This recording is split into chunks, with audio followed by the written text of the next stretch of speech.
Hello there and welcome to my playthrough of a game by Giant Sparrow, as you can see there.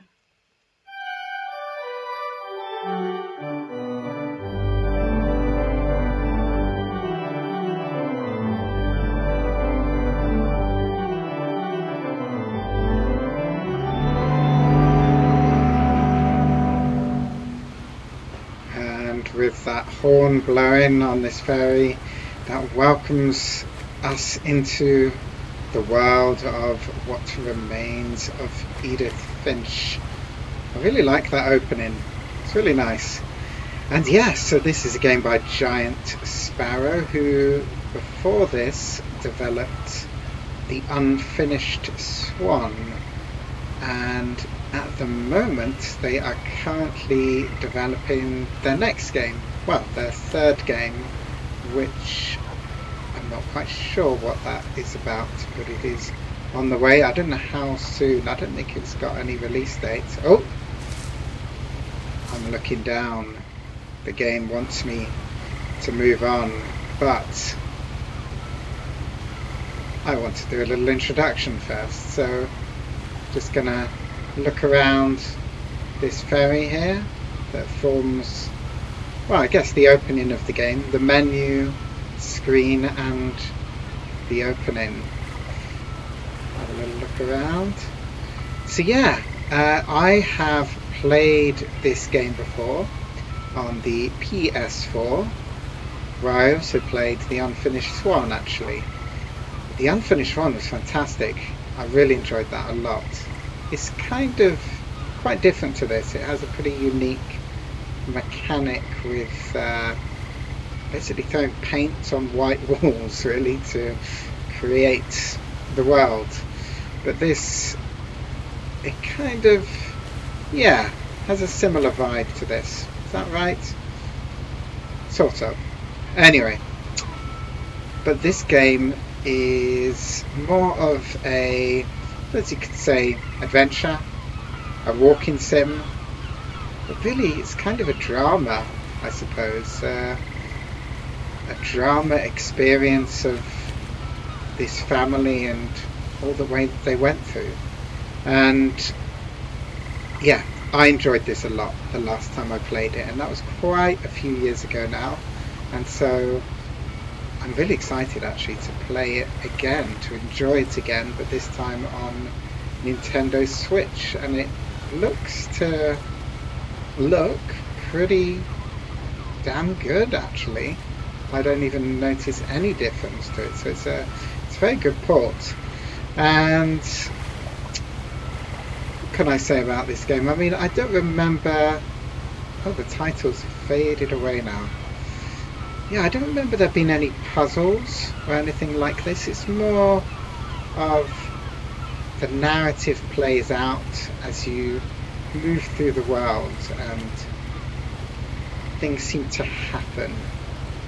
And I mean, it is very linear, I suppose, the game, and there's not really any different choices you can make, but there's something about the experience that just draws you in, and it's just something that would only work, even though it is very linear, in the game format, if that makes sense. It feels very gamey, even if it doesn't have the typical things you might expect from the game of being able to maybe do what you want or make choices. Yeah, it's just a really cool experience, and I'm looking forward to sharing that with you all. And I was looking into their idea for making this game. Basically, the creative director, his aim was, he said, what was it, the quote I found on Wikipedia?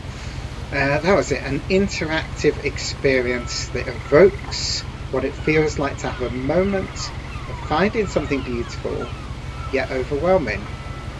And yeah, that seems a bit about right, really, of what it's like in Edith Finch. And so apparently, so maybe that's why we're on the boat or a ferry at the start.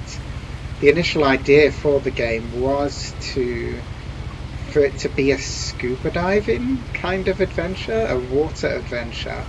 And yeah, but they kind of didn't follow through with that idea. But the floating text, like the titles that were there, have kind of come through or remained from that game, because the text would float in that game, but that initial idea, because it was underwater, and that is a mechanic that is kept, and it's, as you'll see as I go through the game, is a really cool visual style part of the game. If that's a good sentence. I feel like I'm not forming sentences properly. And yeah, it's kind of like their idea initially when developing this was for it to be like an anthology of different stories, but then they eventually came up with the idea of it being framed around this family of the Finches.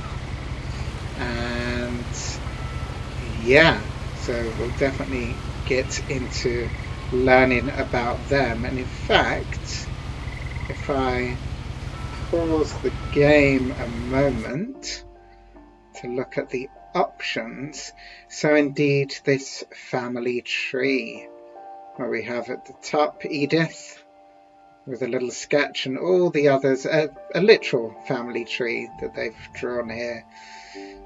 Yeah, and as we go through, we will learn about these characters. But first, let me look at the options. So, yeah, camera control normal, reticle. How do you say that? Reticle? I think it's reticle. I'm suddenly having a bit of a mental blank there. I think everything is good. Brightness seems to be good. So yeah, that's the options. So back to the menu. I'm actually wondering now, as I've been talking and the land there gets further into the distance, how long does this journey go on for? How far into the distance does that island actually go? I mean, yeah, I'm sure they probably... Yeah, we're moving past that one over there on the left.